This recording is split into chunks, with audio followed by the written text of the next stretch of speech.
as the game goes on. Oh. Now they've got a problem. Swan is through. Now to Swan. And Swan goes bang. Swan brings him down, fetches the ball. Still Swan.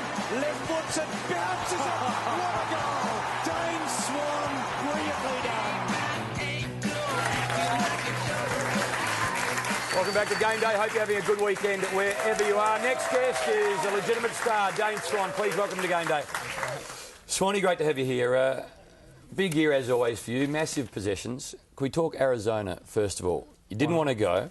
What happens when you get to the land of red dust and rattlesnakes and cactus? How do you improve yourself? Well, we had David Butterfin over there, so he certainly looked after us and made sure we improved. He sort of just got up every morning, there was 4 of us or 3 or 4 of us that trained over there, and Butters would just sort of run us into the ground, and then once we did that, we'd go have lunch, do some weights, and then just lounge by the pool, read some books. Your numbers suggest that it was a beneficial trip.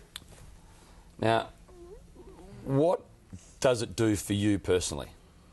Makes me average 9 more possessions a game, it looks like. Why don't you just train in Arizona and come back for the weekends then? Well, it'd be nice, mate. If we get a plane that get us there in half an hour, we probably would. But I think you'll see some benefits with Heath coming back. Apparently, from all reports, he's looking in the best shape he's ever been. So expect big things from him. But it's just, without the altitude, it's just good to get away from the fishbowl that is Melbourne for a couple of weeks during how intense the footy season is in Melbourne. Just to get away and get some sun, sort of on your back, where in Melbourne it's pretty ordinary weather, just to refresh and not to have to worry about footy for a couple of weeks and just do your own thing and have a bit of a laugh with the boys that are over there and just refresh the mind as well as the body. I think that's been a huge thing for me. Everyone talks about the number of possessions you get. Are you conscious of how much of the ball that you have from quarter to quarter? I'm actually shaking his head. Only when you're up on the stat thing. But I certainly don't count them in my head. I'd probably lose count. Yeah, you probably would. Is that because you're getting a lottery? You can't count? Yeah, I can't count past 7. So. Do you set yourself a target per quarter, though, like consciously in your mind? Not really. I suppose if I haven't had one 20 minutes in, I'd be getting a bit worried. But it's more just, I suppose, this time you're trying to help the side. When you if you're belting your side, sort of like, you might try and think about trying to get a couple, but certainly this time of year, it's all about just what I can do to help the side improve. And I think Mick said last night we need to start to tune up for finals. And even though we probably didn't do that last night, that's what it's about now, and just trying to help our side improve and win. Let's have a look at the scores from last night at the MCG. 50,000 still on a Saturday night. The Pies won. They got out to a 48-point lead. Cloak had a heap of it. Ended up with 5. Won only by 18 points in the end. The guy that had 65,000 to win by more than 85.5, Maxie's still out on the grog, very upset. And right here, we know this guy can do this. Didn't take it though. I'll tell you what, I was up out of my seat. That would have been one of the great marks of all time. We know Daisy loves to do that. Ash McGrath. Been a very good player for a long time. I think he's still underrated. He can go forward or back. Here's Swanee doing some of his best work. Saw Beams on the outside, but decided just to slap it on the left boot and do it all himself. Trav Cloak's goal here, that was from Sinclair. Sinclair was the one who put on about 3 different tackles there and put the pressure on for the big fella to kick the goal. We see Swanee going forward and kicking one. Tommy Young kicking a torp from 48. The boys will be into him this week. His second goal, and played very well in his debut. And Banfield got away from Harry O'Brien for one of the very few times last night. There's Mitch Clark having a bit of go at Chris Tarrant. Didn't have a huge game himself. And you can see Luke Ball there just talking to the boys. Swanee might be able to take us through that later, exactly what he was talking about. 3 things that I learnt. The first one, Brisbane Lions have a bright future. They've got a lot of good players coming through. As I said, Banfield's one to rate highly. You can see Redden, those guys in the midfield. So they're going to be right up there, particularly when they get Jonathan Brown back.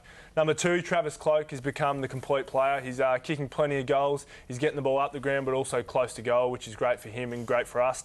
Number 3, Alan Didak is back. He really had his spark back last night.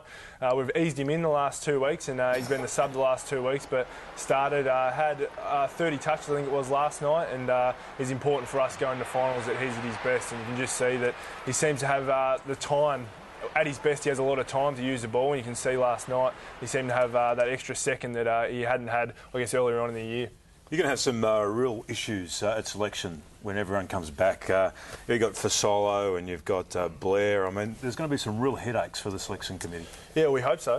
We just want to make sure we get everyone back, so I guess they've got those headaches, so they have to make those decisions. But it's important that we get everyone back. And as Mick's always said all along and showed last year with Jared Blair, that if you come into the team and you play your role, it's your spot to lose. So he's always had that approach, and it's going to be the same this year. Simon Buckley would have woken up this morning sort of probably still trembling. Have a look at this vision. Mick Malthouse, quarter time.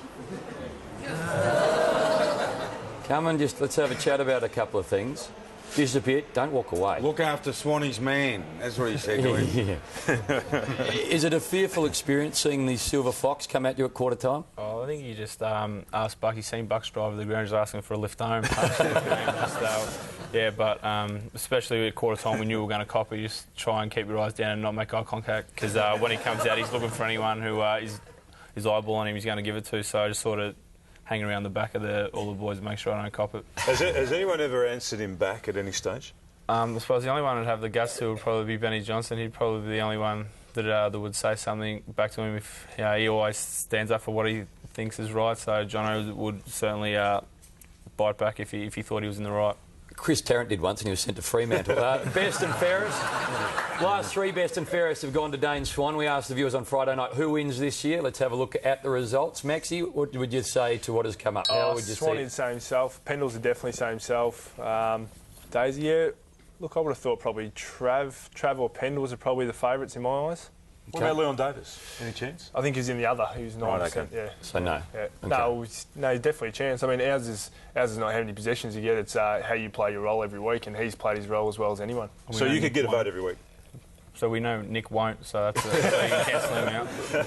Dane's staying with us. Nick Maxwell, Dane Swan, head to head. Yeah, no doubt, mate. Absolutely, mate. Yeah, thanks, mate.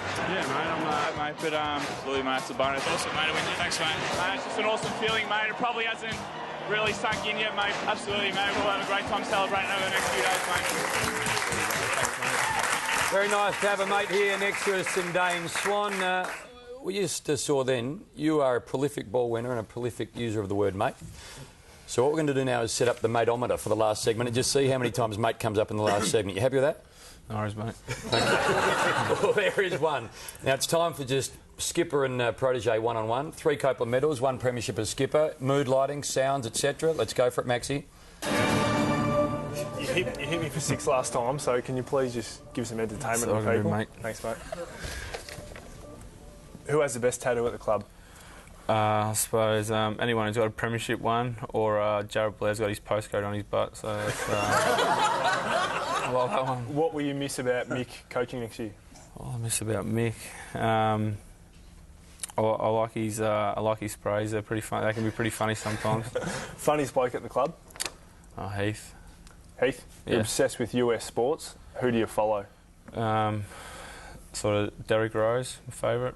NBA, NFL, who do you follow teams? Probably Philly in the NFL. I love Michael Vick. And Bulls, Derrick Rose in the NBA. How would you describe Alan Didak? Interesting.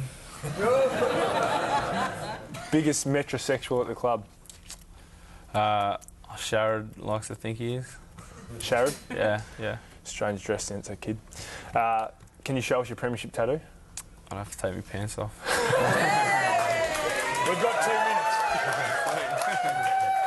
minutes. Is that a no? Well, I'm not really fussed, mate, if you want me to. Oh, let's get it out while the offer's there. Do you realise 200,000 people have you as dream team captain every week? Yeah, I go online and make sure my numbers haven't dropped off. And how does that affect you? Do you think about... I know you're obsessed with your dream team. Yeah, absolutely, mate. That's what I said. If I don't have a kick early in the quarter, I'll definitely try and kick out from full back or just try and bump up my dream team points just for everyone out there. Well done, Thanks, mate. Mate, well done. No worries, mate. Dane Swan, he'll take his pants off as we have a look at what is happening on Channel 7 this weekend. If you're into the V8 supercars, the Ipswich 300.